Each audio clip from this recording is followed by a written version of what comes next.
hinihintay natin sa SONA. Yung first part no, yung report. Yung report ng mga nagawa ng gobyerno during the past year.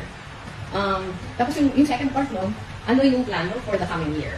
Kasi 2 years na lang yung administration ng President BBM. Siyempre, interesado tayo. Marami tayo pangalaman, pero interesado tayo. Ano yung may expect natin in the next 2 years?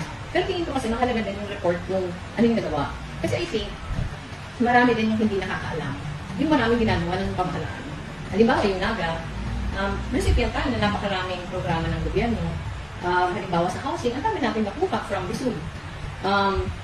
Malaking housing problem ng NAGA kasi syempre yung rapid urbanization dito, housing may iwan, pero medyo nakakahabol tayo ngayon dahil sa tulong ng Bisul. Halimbawa yung problema natin sa Baha.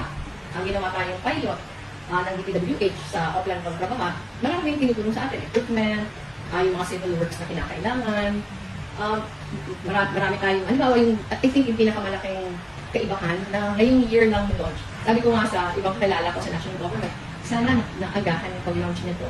Parang pinalaki nila yung LGSF.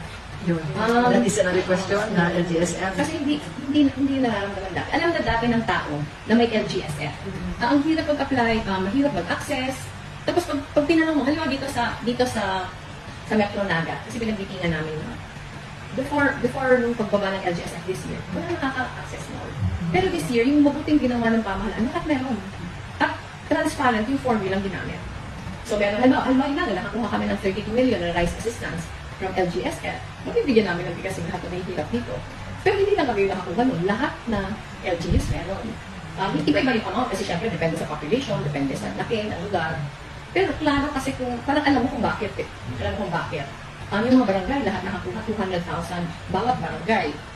Ang 100,000 na, parang very clear yung policies. Ang 100,000 nun, para sa 5 scholars na graduating students. Ilan ba yung barangay sa atin? Diba? Ilan ba yung barangay sa atin? Dahil nagbigay ka ng 20,000 sa 5 graduating students from your barangay, yung 5 scholars, i-multiply mo sa lahat ng barangay. Ang tinurukan ng mga graduate this year, ang dami. Tapos yung the rest of the 100,000, yung mga kailangan ng barangay, CCTV, mga sound system, ang iba solar panels. So hindi yung ginagawa dati na as fair and as parang expanded as this one. So tingin ko, as far as the LGUs like us are concerned, sobrang laking bagay ang innovation na to.